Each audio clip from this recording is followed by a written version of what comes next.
ओम नमः शिवाय। आज मैं आप सभी को सुनाऊंगी श्रावण सोमवार की व्रत कथा। कथा को श्रावण सोमवार के दिन एक बार जरूर श्रवण करें, मिलेगी आपको मनोवांछित फल की प्राप्ति। प्रेम से बोलिए उमापति शंकर भगवान की जय। कथा को पूरा सुने, अगर अच्छी लगे तो दूसरों को भी शेयर करें। अब सुनिए कथा। बात उस समय की है जब हर जगह केवल अंधकार ही अंधकार था। न सूर्य दिखाई देते, न चंद्रमा, अन्य ग्रह नक्षत्रों का भी कहीं पता नहीं था। न दिन होता था न रात। अग्नि, पृथ्वी, जल और हवा की भी सत्ता नहीं थी। उस समय एकमात्र सत ब्रह्मा अर्थात सदाशिव की ही सत्ता मौजूद थी, जो आनंदी और सनातन कही जाती है। उन्हें भगवान शंकर के वेद पुराण और उपनिषद तथा संत महात्मा ईश्वर तथा महादेव कहते हैं। एक बार भगवान शिव के मन में सृष्टि की रचना करने की इच्छा जागी। उन्होंने सोचा कि मैं एक से अनेक हो जाऊं।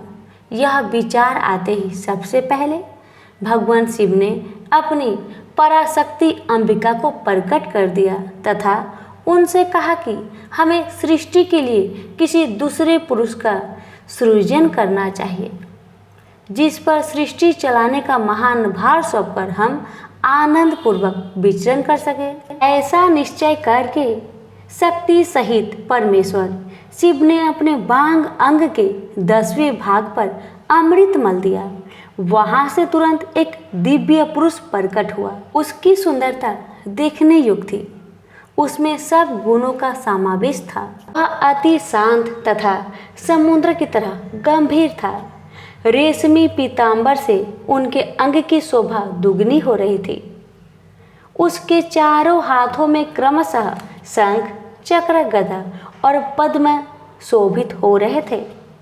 उस अनुपम पुरुष ने भगवान शिव को प्रणाम कर कहा, भगवान, मेरा नाम निश्चित कीजिए और काम बताइए।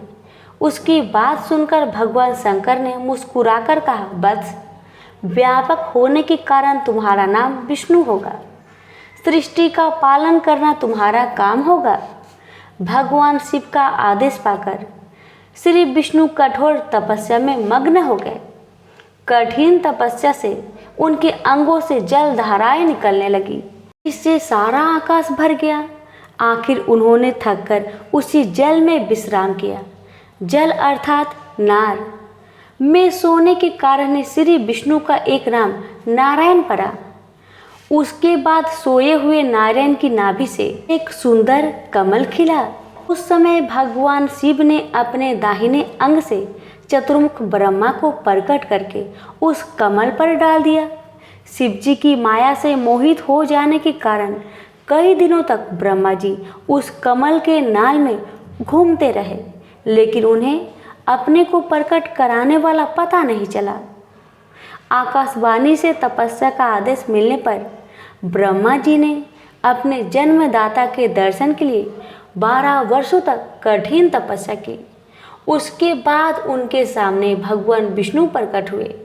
परमेश्वर शिव की लीला से उस समय वहाँ श्री विष्णु और ब्रह्मा जी के बीच विवाद छिड़ गया। अचानक उन दोनों के बीच एक दिव्य अग्नि स्तंभ प्रकट हुआ। बहुत प्रयास के बाद भी ब्रह्मा और विष्णु उस अग्नि स्तंभ के आदि अंत का पता नहीं लगा सके। आखिरकार थककर भगवान विष्णु ने प्रार्थना की, महाप्रभु, हम आपके रूप को नहीं जानते। आप जो कोई भी हो, हमें दर्शन दीजिए। भगवान विष्णु की प्रार्थना सुनकर महेश्वर एकाएक प्रकट हो गए और बोले, सुरश्रेष्ठगण, मैं तुम दोनों के तप और भक्ति से भली भांति संतुष्ट हूँ। ब्राह्मण, तुम मेरी आज्ञा से संसार की रचना करो और वत्स विष्णु, तुम इस चराचर जगत का पालन करो। तब परमेश्वर शिव ने अपने हृदय से रुद्र को प्रकट किया और उन्हें संसार का दायित्व सौंपकर वहीं अंतर्ध्यान हो गए। प्रेम से बोलिए उमापति शंकर भगवान की जय। अब सुनिए भगवान शिव का और नारेश्वर बनने की कथा। सृष्टि के आरंभ में जब ब्रह्मा जी द्वारा रचा गया बौद्धिक सृष्टि विस्तार ना पा सके, तब ब्रह्मा जी को बहुत दुख हुआ। उसी समय आकाशवाणी हुई, ब्राह्मण अब मैथुनी सृष्टि रचो। आकाशवाणी सुनकर ब्रह्मा जी ने मैथुनी सृष्टि रचने का निश्चय तो कर लिया, किंतु उस समय तक नारियों की उत्पत्ति न होने के कारण वे अपने निश्चय में सफल नहीं हो सके। ब्रह्मा जी ने सोचा कि परमेश्वर शिव की कृपा के बिना मैथुनी सृष्टि नहीं हो सकती, अतः वे उन्हें प्रसन्न करने के लिए तप करने लगे। बहुत दिनों तक ब्रह्मा जी अपने हृदय में प्रेम पूर्वक शिव का स्मरण करते रहे। उनकी कठिन तपस्या से प्रसन्न होकर भगवान उमा महेश्वर ने उन्हें अर्धनारीश्वर रूप में दर्शन दिया। महादेव शिव के उस अनुपम रूप को देखकर ब्रह्मा जी चकित हो उठे और उन्होंने दंड की तरह भूमि पर लेटकर उस अलौकिक शक्ति को प्रणाम किया। महेश्वर शिव ने कहा, पुत्र ब्रह्मा, मैं तुम्हारा उद्देश्य जान गया हूँ। तुमने प्राणियों की वृद्धि के लिए जो कठिन तप किया है उससे मैं अति प्रसन्न हूँ। मैं तुम्हारी यह इच्छा अवश्य पूरी करूँगा। ऐसा कहकर शिव जी ने अपने शरीर के आधे भाग से उमा को अलग कर दिया। उसके बाद परमेश्वर शिव के अर्धांग से अलग हुई उस पराशक्ति को साष्टांग प्रणाम करके ब्रह्मा जी कहने लगे, शिवे, सृष्टि के प्रारंभ में आपके पति देवाधिदेव शंभु ने मेरी रचना की थी। भगवती, उन्हीं के आदेश से मैंने देवता आदि समस्त प्रजाओं की मानसिक सृष्टि की, परंतु अनेक प्रयासों के बाद भी उनकी वृद्धि करने में मैं असफल रहा हूँ। अतः अब स्त्री पुरुष के समागम से मैं प्राणियों को उत्पन्न कर सृष्टि का विस्तार करना चाहता हूँ, किंतु अभी तक नारी कुल का उदय नहीं हुआ है और नारी कुल की सृष्टि करना मेरी शक्ति से बाहर है। देवी, आप संपूर्ण सृष्टि तथा शक्तियों की जननी हैं, इसलिए हे मातेश्वरी, आप मुझे नारी कुल की सृष्टि करने की शक्ति प्रदान करें। मैं आपसे एक और विनती करता हूँ कि चराचर जगत की वृद्धि के लिए आप मेरे पुत्र दक्ष की पुत्री के रूप में जन्म लेने की कृपा करें। माँ की प्रार्थना सुनकर परमेश्वरी शिव ने तथास्तु ऐसा ही होगा यह कहा और ब्रह्मा को उन्होंने नारी के कुल की सृष्टि करने की शक्ति प्रदान की। इसके लिए उन्होंने अपनी भौ के मध्य भाग से अपने ही समान तेजस्विनी एक शक्ति प्रकट की। उसे देखकर शिव ने हंसते हुए कहा, देवी, ब्रह्मा ने तपस्या द्वारा तुम्हारी आराधना की है, अब तुम उन पर प्रसन्न हो जाओ और उनका मनोरथ पूर्ण करो। परमेश्वर शिव की इस आज्ञा को सिरोधार्य करके वह शक्ति ब्रह्मा जी की प्रार्थना के अनुसार दक्ष की पुत्री हो गई। इस प्रकार ब्रह्मा जी को अनुपम शक्ति देकर देवी शिवा महादेव जी के शरीर में प्रविष्ट हो गई। फिर महादेव जी भी अंतर्ध्यान हो गए। अभी से इस लोक में मैथुनी सृष्टि चल पड़ी। सफल मनोरथ होकर ब्रह्मा जी भी परमेश्वर शिव का स्मरण करते हुए त्रिविधान रूप से सृष्टि विस्तार करने लगे। इस प्रकार शिव और शक्ति एक दूसरे से अभिन्न तथा सृष्टि के आदि कारक है। जैसे पुष्प में गंध, चंद्र में चंडिका, सूर्य में प्रभा नित्य और स्वभाव सिद्ध है, उसी प्रकार शिव में शक्ति भी स्वभाव सिद्ध है। शिव में इकार ही शक्ति है। शिव खुद अष्ट तत्व है और शक्ति परिणामी तत्व। शिव अनजन्मा आत्मा है और शक्ति जगत के नाम रूप के द्वारा व्यक्त सत्ता। यही अर्धनारीश्वर शिव का रहस्य है। प्रेम से बोलिए उमापति शंकर भगवान की जय। दक्ष प्रजापति की कई पुत्रियां थी। सभी पुत्रियां गुणवती थी, पर दक्ष के मन में संतोष नहीं था। वे चाहता था उनके घर में एक ऐसी पुत्री का जन्म हो जो शक्ति संपन्न हो, सर्व विजयिनी हो। दक्ष एक ऐसी पुत्री के लिए तप करने लगे। तप करते करते अधिक दिन बीत गए तो भगवती आधे ने प्रकट होकर कहा, मैं तुम्हारे तप से प्रसन्न हूँ। मैं स्वयं पुत्री रूप में तुम्हारे यहाँ जन्म धारण करूँगी। मेरा नाम होगा सती। मैं सती के रूप में जन्म लेकर अपनी लीलाओं का विस्तार करूँगी। फलतः भगवती आद्य ने सती रूप में दक्ष के यहाँ जन्म लिया। सती दक्ष की सभी पुत्रियों में अलौकिक थी। उन्होंने बाल्यकाल में ही कई ऐसे अलौकिक कृत्य कर दिखाए थे जिन्हें देखकर स्वयं दक्ष को भी विस्मय हुआ। जब सती विवाह योग हुई तो दक्ष को उनके लिए वर की चिंता सताने लगी। उन्होंने ब्रह्मा जी से परामर्श किया। तब ब्रह्मा जी ने कहा, सती आद्य का अवतार है। आद्य आदि शक्ति और शिव आदि पुरुष है, अतः सती के विवाह के लिए शिव ही योग और उचित वर है। दक्ष ने ब्रह्मा जी की बात मानकर सती का विवाह भगवान शिव के साथ कर दिया। सती कैलाश में जाकर भगवान शिव के साथ रहने लगी। यद्यपि भगवान शिव के दक्ष के जमाता थे, किंतु एक ऐसी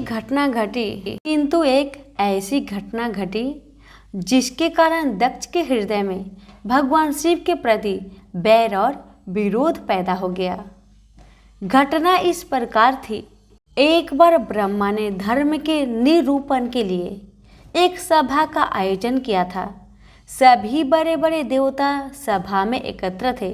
भगवान शिव भी एक और बैठे थे। सभा मंडल में दक्ष का आगमन हुआ। दक्ष के आगमन पर सभी देवता उठकर खड़े हो गए, पर भगवान शिव खड़े नहीं हुए। उन्होंने दक्ष को प्रणाम भी नहीं किया। फलतः दक्ष ने अपमान का अनुभव किया। केवल यही नहीं, उनके हृदय में भगवान शिव के प्रति ईर्ष्या की आग जल उठी। वे उनसे बदला लेने के लिए समय और अवसर की प्रतीक्षा करने लगे। भगवान शिव को किसी के मान और किसी के अपमान से क्या मतलब? वे तो समदर्शी है। उन्हें तो चारों ओर अमृत दिखाई पड़ता है।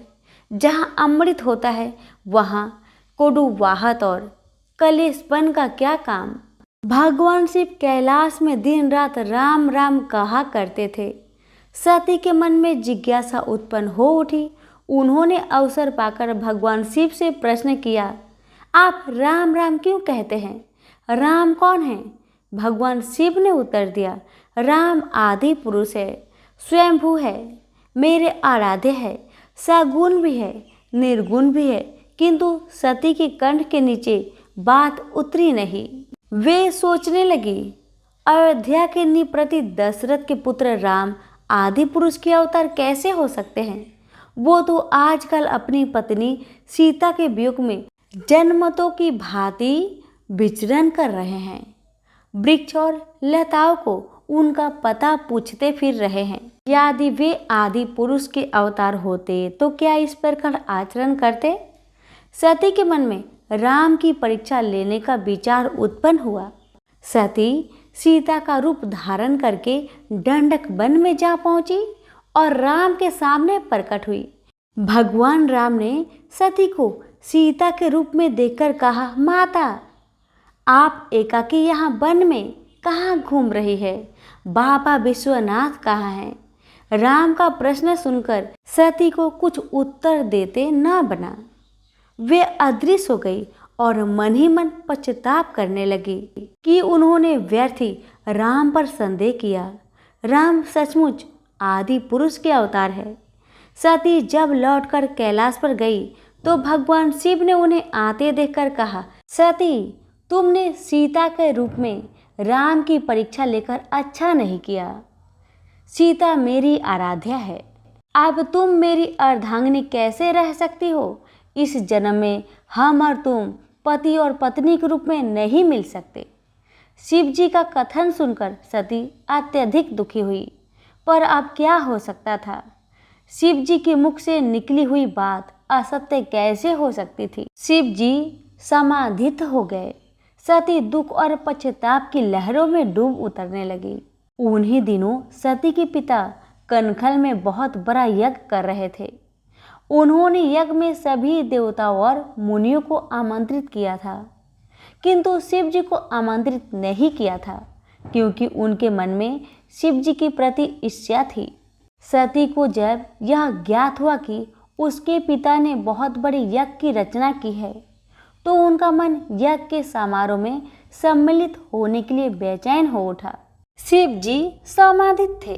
आता वे शिव जी से अनुमति लिए बिना ही वीरभद्र के साथ अपने पिता के घर चली गई। कहीं कहीं सती के पिता गृह जाने की घटना का वर्णन एक दूसरे रूप में इस प्रकार मिलता है। एक बार सती और शिव कैलाश पर्वत पर बैठे हुए परस्पर वार्तालाप कर रहे थे। उसी समय आकाश मार्ग से कई विमान कनखल की ओर जाते हुए दिखाई पड़े। सती ने उन विमानों को देखकर भगवान शिव से पूछा, प्रभु ये सभी विमान किसके हैं और कहाँ जा रहे हैं? भगवान शंकर ने उत्तर दिया, आपके पिता ने यज्ञ की रचना की है। देवता और देवगणाएं इन विमानों में बैठकर उसी यज्ञ में सम्मिलित होने के लिए जा रहे हैं। सती ने दूसरा प्रश्न किया, क्या मेरे पिता ने आपको यज्ञ में सम्मिलित होने के लिए नहीं बुलाया? भगवान शंकर ने उत्तर दिया, आपके पिता मुझसे बैर रखते हैं, फिर भी मुझे क्यों बुलाने लगे? सती मन ही मन सोचने लगी, फिर बोली, यज्ञ के अवसर पर अवश्य मेरी बहनें आएंगी। उनसे मिले हुए बहुत दिन हो गए हैं।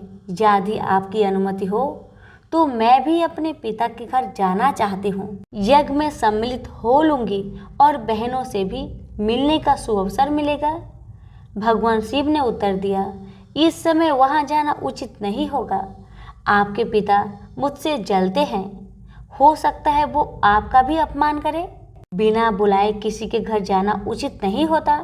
भगवान शिव ने उत्तर दिया, हाँ, विवाहिता लड़की को बिना बुलाए पिता के घर नहीं जाना चाहिए, क्योंकि विवाह हो जाने पर लड़की अपने पति की हो जाती है। पिता के घर से उसका संबंध टूट जाता है। किंतु सती पीहर जाने के लिए हठ करती रही, अपनी बात बार बार दोहराती रही। उनकी इच्छा देखकर भगवान शिव ने पीहर जाने की अनुमति दे दी। उनके साथ अपना एक गण भी कर दिया। उस गण का नाम वीरभद्र था। सती वीरभद्र के साथ अपने पिता के घर गई, किंतु उनसे किसी ने प्रेम पूर्वक वार्तालाप नहीं किया। दक्ष ने उन्हें देखकर कहा, तुम क्या यहाँ मेरा अपमान कराने आई हो?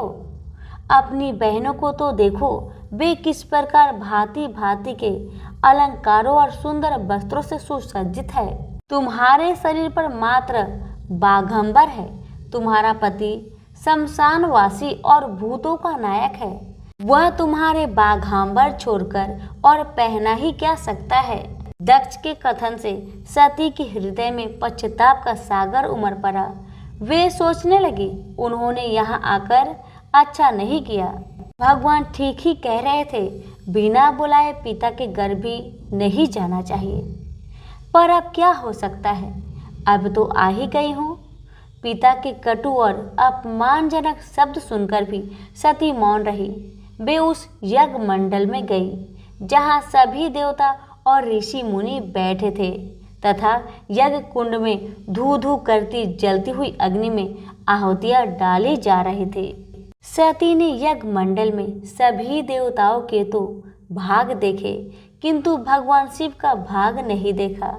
वे भगवान शिव का भाग न देखकर अपने पिता से बोली, पितृश्रेष्ठ, यज्ञ में तो सबके भाग दिखाई पड़ रहे हैं, किंतु कैलाशपति का भाग नहीं है। आपने उनका भाग क्यों नहीं दिया? दक्ष ने गर्व से उत्तर दिया, मैं तुम्हारे पति कैलाश को देवता नहीं समझता। वह तो भूतों का स्वामी, नग्न रहने वाला और हड्डियों की माला धारण करने वाला है।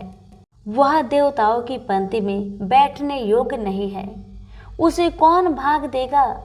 सती के नेत्र लाल हो उठे, उसकी भौहें कुटिल हो गई, उनका मुखमंडल प्रलय के सूर्य की भांति तेजोदीप्त हो उठा। उन्होंने पीड़ा से तिल मिलाते हुए कहा, ओह, मैं इन शब्दों को कैसे सुन रही हूँ? मुझे धिक्कार है। देवताओं, तुम्हें भी धिक्कार है। तुम भी उन कैलाशपति के लिए इन शब्दों को कैसे सुन रहे हो, जो मंगल के प्रतीक है और जो दक्ष मात्र में संपूर्ण सृष्टि को नाश करने की शक्ति रखते हैं। वो मेरे स्वामी है। नारी के लिए उसका पति ही स्वर्ग होता है। जो नारी अपने पति के लिए अपमानजनक शब्द को सुनती है, उसे नरक में जाना पड़ता है। पृथ्वी सुनो, आकाश सुनो और देवताओं तुम भी सुनो। मेरे पिता ने मेरे स्वामी का अपमान किया है। मैं अब एक क्षण भी जीवित रहना नहीं चाहती। सती अपने कथन को समाप्त करते हुए यज्ञ के कुंड में कूद पड़ी। जलती हुई आहुतियों के साथ उनका शरीर भी जलने लगा। यज्ञ मंडल में खलबली पैदा हो गई। हाहाकार मच गया। देवता उठकर खड़े हुए। वीरभद्र क्रोध से कांप उठे। वे उछल उछल कर यज्ञ का विध्वंस करने लगे। यज्ञ मंडल में भगदड़ मच गई। देवता और ऋषि मुनि भाग खड़े हुए। वीरभद्र देखते ही देखते दक्ष का मस्तक काट कर फेंक दिया। समाचार भगवान शिव के कानों में भी पड़ा। वे प्रचंड आंधी के भांति कनखल जा पहुंचे। सती के जलते हुए शरीर को देखकर भगवान शिव ने अपने आप को भूल गए। सती की प्रेम और उनकी भक्ति ने शंकर के मन को व्याकुल कर दिया, जिन्होंने काम पर भी विजय प्राप्त की थी और जो सारी सृष्टि को नष्ट करने की क्षमता रखते थे। वे सती के प्रेम में खो गए, बेसुध हो गए। भगवान शिव ने जनमत की भांति सती के जले हुए शरीर को कंधे पर रख लिया। वे सभी दिशाओं में भ्रमण करने लगे। शिव और सती के इस अलौकिक प्रेम को देखकर पृथ्वी रुक गई, हवा रुक गई, जल का प्रवाह ठहर गया और रुक गई देवताओं की सांसें। सृष्टि व्याकुल हो उठी। सृष्टि के प्राणी पुकारने लगे, त्राहि माम, त्राहि माम। भयानक संकट उपस्थित देखकर सृष्टि के पालक भगवान विष्णु आगे बढ़े। वे भगवान शिव की बेसुधी में अपने चक्र से सती के एक एक अंग को काट काट कर गिराने लगे। धरती पर 51 स्थानों में सती के अंग कट कट कर गिरे। जब सती के सारे अंग कट कर गिर गए तो भगवान शिव पुनः अपने आप में आ गए। जब वे अपने आप में आए तो पुनः सृष्टि के सारे कार्य चलाने लगे। धरती पर जिन 51 स्थानों में सती के अंग कट कट कर गिरे थे, वे ही स्थान आज शक्ति पीठ के स्थान माने जाते हैं। आज भी उन स्थानों में सती का पूजन होता है, उपासना होती है। धन्य था शिव और सती का प्रेम। शिव और सती के प्रेम ने उन्हें अमर बना दिया, वंदनीय बना दिया। अब सुनिए, सती की किस भूल के कारण भोलेनाथ और सती का पति पत्नी के रूप में मिलन नहीं हुआ। भगवान शिव और सती माता पृथ्वी पर भ्रमण करते हुए महर्षि अगस्त्य के आश्रम में गए और उनके मुख से राम कथा सुनकर आत्मा विभोर हो उठे। कुछ दिन वहां रहने के बाद भगवान शिव और सती माता वापस कैलाश की ओर चल पड़े। कैलाश की ओर जाते हुए भगवान शिव विचार कर रहे थे कि किस प्रकार प्रभु श्री राम के दर्शन किए जाए। तभी दंड कवन से गुजरते हुए उनकी दृष्टि श्री राम और लक्ष्मण पर पड़ी। रावण माता सीता का हरण कर ले गया था। श्री राम और लक्ष्मण सीता की खोज में भटक रहे थे। भगवान शिव उनके दर्शन कर भाव विभोर हो गए। उचित समय न जानकर उन्होंने उन्हें अपने असली रूप से साक्षात्कार नहीं करवाया। माता सती के मन में भी श्री राम के प्रति संदेह उत्पन्न हुआ। उन्होंने सोचा, अगर ये सच में भगवान श्री हरि विष्णु का ही रूप है तो अपनी पत्नी की खोज में दर दर क्यों भटक रहे हैं। भगवान शिव माता सती के अंतर मन में क्या चल रहा है जान गए। उन्होंने माता सती से कहा, देवी, यदि आपके मन में प्रभु श्री राम को लेकर कोई संदेह है तो आप उनकी परीक्षा ले सकती हैं। माता सती ने माता सीता का रूप धारण कर लिया और श्री राम के समीप चली गई। श्री राम ने उन्हें प्रणाम किया और बोले, माता, आप वन में अकेले, भगवान शिव कहाँ हैं? श्री राम के उनके वास्तविक स्वरूप जान उन्हें बड़ी आत्मग्लानि हुई। वे वापस भगवान शिव के पास चल पड़ी। वे जिधर भी रुख करती उधर ही उन्हें श्री राम, लक्ष्मण और सीता जी एक साथ खड़े हुए दिखाई देते और भगवान शिव जगत पिता ब्रह्मा, इंद्र, सप्त ऋषियों आदि को श्री राम की चरण वंदना करते देखती। श्री राम की रची माया को देखकर वे डर गई और सहम कर वहीं आंखें बंद करके बैठ गई। कुछ समय उपरांत उन्होंने डरते डरते आंखें खोली तो सारी माया का अंत हो चुका था। वह पुनः भगवान शिव के पास पहुंची तो उन्होंने पूछ लिया, ले आई श्री राम की परीक्षा? माता सती ने झूठ बोल दिया कि उन्होंने कोई परीक्षा नहीं लिया। भगवान शिव ने ध्यान लगाकर सारी बात जान ली। उन्होंने भगवान श्री राम की माया को प्रणाम किया, जिससे प्रेरित होकर सती के मुख से झूठ निकल गया था। सती ने सीता का ही वेश धारण किया। यह जानकर शिवजी के मन में विषाद उत्पन्न हो गया। उन्होंने सोचा कि यदि अब वे सती से प्रेम करते हैं तो यह धर्म विरुद्ध होगा, क्योंकि सीता जी को वो माता के समान मानते थे, परंतु वे सती से बहुत प्रेम करते थे, इसलिए उन्हें त्याग भी नहीं सकते थे। तब उन्होंने मन ही मन प्रतिज्ञा किया कि अब पति पत्नी के रूप में उनका और सती का मिलन नहीं हो सकता, परंतु इस बारे में उन्होंने सती से प्रत्यक्ष में कुछ भी नहीं कहा। तत्पश्चात वो कैलाश लौट आए। परीक्षा ली भी तो क्या हुआ, इसमें भगवान श्री राम जी का दर्शन ही तो किया था। हाँ, परंतु भगवान ने युग को यह संदेश देने के लिए ही तो फिर सती माता के जीवन की कथा में मोड़ दिया। भगवान भोलेनाथ एवं सती माता ने अपने जीवन पर इस कथा को घटाकर यही तो संदेश दिया है कि नारी का प्रथम धर्म है पतिव्रत धर्म का पालन करना, अपने पतिदेव की अधीनता एवं आज्ञा में रहना, अपने प्रथम वर्ष अपने सहज धर्म का पालन करना। इसे छोड़कर भगवान के भी दर्शन करने जाए तो वह भगवान को स्वीकार नहीं। सती माता ने वह शरीर त्यागा था फिर पार्वती बनकर अपने प्रियतम भगवान भूतनाथ की सेवा के अलावा कोई कामना नहीं रखी। राजमहलों के ऐश्वर्य को ठुकरा दिया तथा अभाव में रहकर सदैव के लिए पार्वती जी भगवान की अर्धांगिनी बनकर फिर युग युगांतर तक अपने सहज धर्म का पालन करती रही। भगवान भोलेनाथ जी के पास चाहे संसार के कृत्रिम सुख सुविधाओं ऐश्वर्य का अभाव है, परंतु उनके पास प्रकृति रूप परमेश्वरी पार्वती जी सदा सदा निवास करती है। अब क्योंकि भगवान के पास भाव है, ब्रह्म भाव है, सच्चा, अच्छा और युग के अनुरूप प्रथम धर्म सहज धर्म के पालन का सहज भाव है, तभी तो भगवान भोलेनाथ भक्तों पर बड़ी जल्दी प्रसन्न हो जाते हैं, क्योंकि भक्तों का कल्याण करना भगवान का सहज धर्म है। सभी प्रेम से बोलिए उमापति शंकर भगवान की जय। अगर आपको हमारी आज की कथा अच्छी लगी हो तो लाइक शेयर जरूर करें और कमेंट बॉक्स में उमापति शंकर भगवान की जय अवश्य लिखें। धन्यवाद।